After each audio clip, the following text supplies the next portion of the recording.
అన్న మీ పార్టీనే 25 కోట్ల రూపాయల డిపాజిట్ చూపించాలని నిబంధన పెట్టింది అన్నది బాగా మీడియాలో వచ్చింది. సో మీకు ఏదో ఇక మీరు డిపాజిట్ చూపించిరా లేదా అని కూడా నేను అడగట్లే, కానీ టికెట్ వచ్చింది మీకు. ఈ ఎన్నికల్లో ఎంత ఖర్చు పెడదాం అనుకుంటారు? 70 లక్షలు పెడదాం అనుకుంటారు. అంటే గవర్నమెంట్ విధించిన దాని వరకేనా? అంతే. సరే, మరి 70 లక్షలే ఖర్చు పెడితే ఈ ఎన్నికలు గెలవగలుగుతారా? పోయినసారి ఎంత పెట్టారు మీకు తెలియదా? తప్పకుండా గెలుస్తాను. అంటే ఏంది మీ లెక్క ఏంది? 70 లక్షల లెక్క ఏంది అది? ఎన్నికల కమిషన్ ప్రకారం ఎంత పెట్టాలో అంతే పెడతాం, అంతకంటే ఎక్కువ పెట్టనీకి రాదు. సో ఎన్నికల్లో 70 లక్షల లోపే ఖర్చు పెట్టి గెలుస్తామన్నా అంతే. కానీ మరి పార్టీ ఎందుకు 25 కోట్లు చూపించాలన్నది? అది ఎక్కడ సాక్ష్యం ఎక్కడ ఉంది? అన్ని ముచ్చట్లు చెప్తున్నారు బయట, పేపర్ వాళ్ళు రాస్తూనే ఉంటారు. అట్లాంటి మున్గోడు ఎన్నికలప్పుడు తులం బంగారం ఇస్తున్నారు, 30,000 ఇస్తున్నారు. అది నిజం? అది పేపర్ వాళ్ళు రాసుకుంటారు అంతే, వాళ్ళు నచ్చింది రాసుకుంటారు వాళ్ళ పబ్లిసిటీ కొరకు అంతే. పేపర్లలో వచ్చింది అబద్ధం అంటున్నారు. అబద్ధం 100%. అంటే మీరు అసెంబ్లీ ఎన్నికలలో ఎందుకు పోటీ చేయలేదన్న? అంటే మీకు ప్రజాసేవ ఇంట్రెస్ట్, రాజకీయాల్లో నేను పనిచేయాలని అనుకున్నారు కదా. సో నల్గొండను మీ తమ్ముని వదిలిపెట్టారు. సో మీరు వేరేది ఏం ప్రయత్నం చేయలేదు? వాస్తవానికి నేను 2014లోనే నాకు నల్గొండ పార్లమెంట్ అవకాశం వచ్చింది. 2014లోనే వచ్చింది. అప్పుడు చంద్రబాబు నాయుడు పిలిచి నీకు నల్గొండ పార్లమెంట్ ఇస్తా చేయంటే భూపాల్కు నల్గొండ ఎమ్మెల్యే ఇయ్యాను అన్నాడు. బీజేపీ పోతుంది అంటే అట్లయితే నాకు వద్దనా, నేను భూపాల్కు పాలిటిక్స్లో ఉండి మొదటి నుంచి. భూపాల్కి వచ్చినాక నేను నాకు వస్తే సంతోషం, కానీ భూపాల్ది గుంజుకొని చేసేంత మూర్ఖుని కాదు.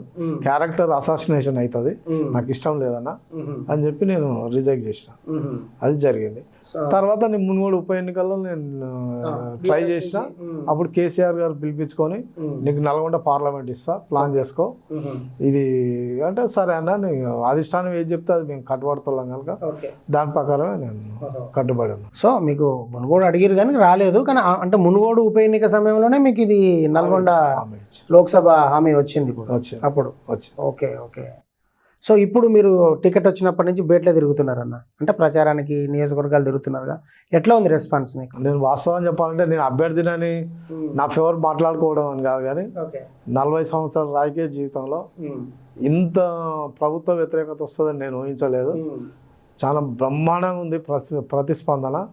రైతులలో కానీ, వృద్ధులలో కానీ, ఈవెన్ నిరుద్యోగ యువకులలో కూడా ఇంత జల్దీ మార్పు వచ్చింది నేను నమ్మలేకపోతున్నా.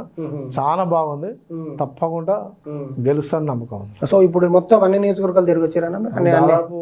దాదాపు అన్ని అంటే ముఖ్యులను కలుస్తున్నా. ఇంకా ప్రచారం పూర్తిగా స్టార్ట్ కాలే. ఈ 2-3 రోజుల తర్వాత ఆత్మీయ ఇప్పుడు నిన్న ఒకటి పార్లమెంట్ మొత్తం కలిసి ఒకటి చేసాం. తర్వాత ప్రతి కాన్స్టిట్యూన్సీకి ఒక ఆత్మీయ సమ్మేళనం పెట్టి దాన్ని బట్టి ప్లాన్ చేసుకుంటాం. తర్వాత ఎవ్రీ మండల్ పెద్ద విలేజ్ అన్ని టైం ఉంది కొంచెం మీకు. ప్లస్ నాకు ముఖ్యులై అందరు సర్పంచ్లు, ఎంపీటీసీలు, ముఖ్య నాయకులు అన్ని నెంబర్లు తీసుకొని మాట్లాడుతున్నా ఫ్రీగా ఉన్నప్పుడు. ఇవన్నీ చేసుకుంటాం. సో ఇంకా ప్రచారం సీరియస్గా మొదలు పెట్టలేరు మీరు? ఇంకా మొదలు పెట్టలేదు. సో పబ్లిక్ నుంచి మంచి రెస్పాన్సే ఉంది. సో క్యాడర్ నుంచి ఎట్లా ఉందన్న? పబ్లిక్ నుంచి రెస్పాన్స్ ఉండడం వేరు. మొన్న మొత్తం డిసప్పాయింట్ అయి ఉన్నారు అన్ని నియోజకవర్గాలలో, ఓటమి పాలై ఎమ్మెల్యేలు అందరూ పోయేవరకల్లా క్యాడర్ అంతా కూడా కొంత స్తబ్దుగా ఉండే అవకాశం ఉంది కదా. అంటే క్యాడర్లో ఎట్లా వస్తుంది? క్యాడర్లో కూడా బ్రహ్మాండం ఉంది. ఇప్పుడు మనం ఓడిపోయేసరికి వాళ్ళకి అర్థమైంది, అరే మన విలువ ఏంది, మన కష్టం ఎంత చేయాలనేది మనతో తెలిసిపోయింది వాళ్ళకు. ప్రతి ఒక్కరు జిజ్జో పనిచేస్తారు. ఫోన్లు కూడా చేసి అన్న ₹1 ఖర్చు పెట్టద్దు, అయినా మేము కష్టపడతాం అనే విధంగా మాట్లాడతారు. తప్పకుండా వాళ్ళు కూడా జిజ్జుతోటే పనిచేస్తారు. Okay okay. ఎందుకంటే అన్న నల్లగొండ జిల్లా కేంద్రంలో 100 కోట్ల రూపాయలు ఖర్చు పెట్టింది ప్రభుత్వం, ఏది డెవలప్మెంట్ పర్పస్లో. కానీ ఇక్కడ వ్యతిరేకంగా వచ్చింది పార్టీకి రిజల్ట్. కానీ ఇప్పుడు ఇక్కడ నుంచి ఒక మంత్రి ప్రాతినిధ్యం వహిస్తున్నాడు. నల్లగొండలో అత్యధిక ఓట్లు ఉంటాయి మీకు తెలుసు. సో నల్లగొండ మీద ఏమైనా స్పెషల్ ఫోకస్ పెడుతురా? స్పెషల్ ఫోకస్ అంటే మా బ్రదరే ఉంటాడు కనుక ఇబ్బంది ఏం లేదు. అన్ని కాన్స్టిట్యూన్సీల మీద ఏ విధంగా ఉంటుందో ఇది మా సొంతం కనుక ఇంకో కొద్దిగా డిఫరెంట్గా స్పెషల్ ఫోకస్ పెడతాం.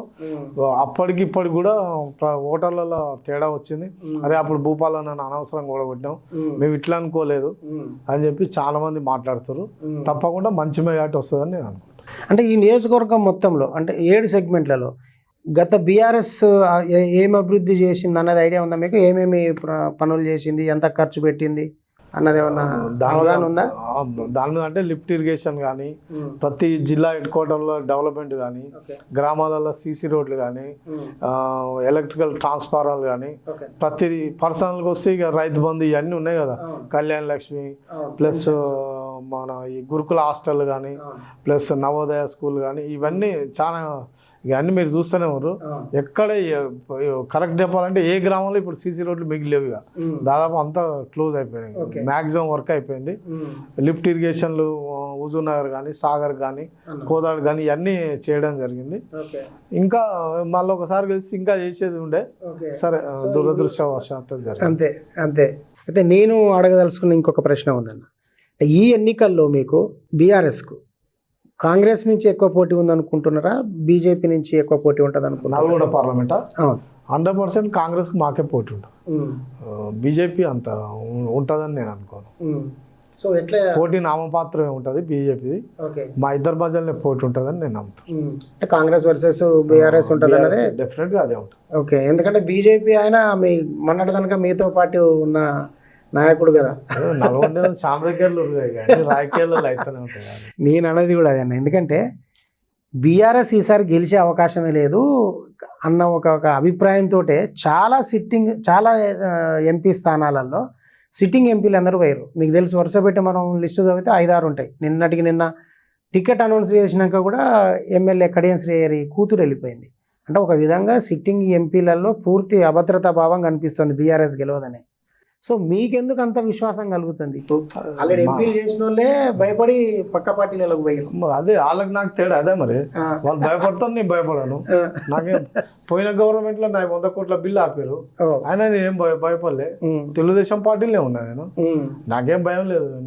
గవర్నమెంట్ అంటే కాంగ్రెస్ లో పోయిన 2004 నుంచి 14 వరకు ఉంది కదా, 2009లో నేను కాంగ్రెస్ పార్టీలకు రానందుకు దాదాపు 100 కోట్ల బిల్లులు ఆపారు.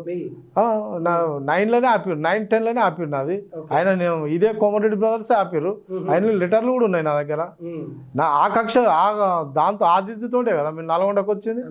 అంతకుముందుకు మాకు నల్గొండ ఆలోచనే లేదు. మేము నల్గొండకు 2011లో వచ్చినాం. భూపాల్ అంతకుముందు మున్గోడు మీద ఆలోచన ఉండే మాకు. ఎప్పుడైతే వీళ్ళు బిల్లులు ఆపి మమ్మల్ని బాగా ఇబ్బంది పెట్టి మా కాంట్రాక్ట్లన్నీ బంద్ చేయించారో, అరే ఏ పదవిని అడ్డం పెట్టుకొని ఈ కొడుకులు మమ్మల్ని ఇబ్బంది పెట్టిరో ఆ పదవికి దూరం చేయాలని వచ్చినాం, సాధించినాం.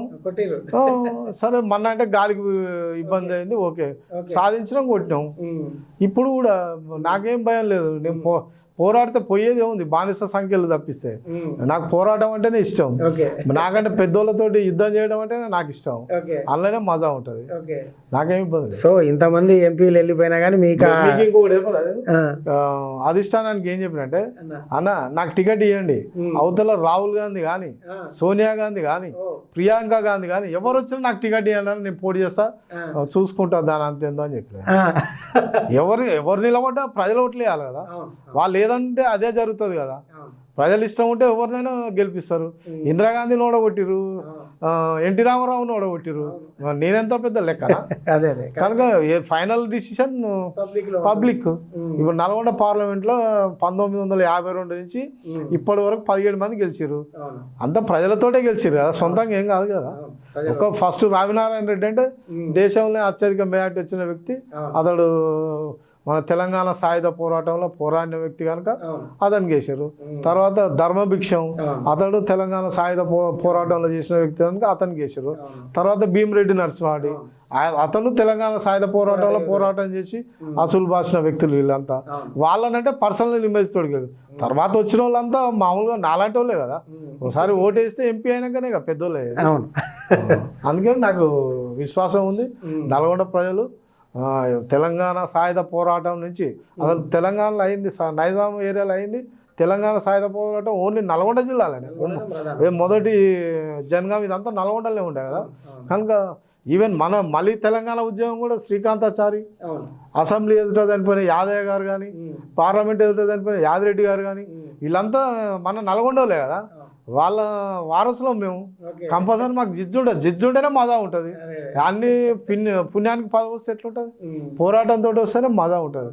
నాకు ఇంతకుముందుకు నేను కొందరు అనేది నువ్వు కార్పొరేషన్ ఏదైనా ట్రై చేయరాదంటే, నథింగ్. కార్పొరేషన్ కానీ అయితే ఎమ్మెల్యే అన్నా కావాలి, లేకపోతే ఎంపీ అన్నా కావాలి, ప్రజలతోటే గెలవాలి, లేకపోతే నాకు ఏది వద్దని చెప్పిన. దాని ప్రకారం దేవుని దయ వల్ల మా కేసీఆర్ దయ వల్ల ఓకే నాకు ఆశీర్వదించి పంపించాడు. ప్రజలు కూడా ఆశీర్వదిస్తారని నేను నమ్ముతున్నారు. ఫైనల్గా ఒక క్వశ్చన్, ఈ నియోజకవర్గ ప్రజలకు ఏమి హామీ ఇవ్వబోతున్నారు మీరు? వాళ్ళకి ఏం అప్పీల్ చేయబోతున్నారు? ముఖ్యంగా గత ప్రభుత్వం, మా ప్రభుత్వం చేసిన కేసీఆర్ చేసిన అన్ని పథకాలు, రైతు బంధు కానీ, రైతు బీమా కానీ, వడ్లు కొనుగోలు కానీ, కళ్యాణ లక్ష్మి కానీ, ఇవన్నీ నిజాయితీగా జరిపేదానికి ఈ ప్రభుత్వం ఏదైతే మాట ఇచ్చిందో వీటన్నిటి మీద రైతు బంధు 15,000 ఇస్తున్నారు, కళ్యాణ లక్ష్మి 1,00,000 రూపాయలు ప్లస్ బంగారం ఇస్తున్నారు, ప్లస్ మహిళలకు 2,500 ఇస్తున్నారు, 2 లక్షలు రుణమాఫీ చేస్తున్నారు. ఇవన్నీ చేయడానికి నేను పోరాటం చేస్తా. అదేవిధంగా పార్లమెంటులో జాతీయ ఉపాధి హామీ పథకాన్ని అనుసంధానం చేయడానికి ప్రయత్నం చేస్తా. రెండోది రైతులకు గిట్టుబాటు ధర చెల్లించేదానికి నేను పోరాటం చేస్తాను హామీ ఇస్తాను.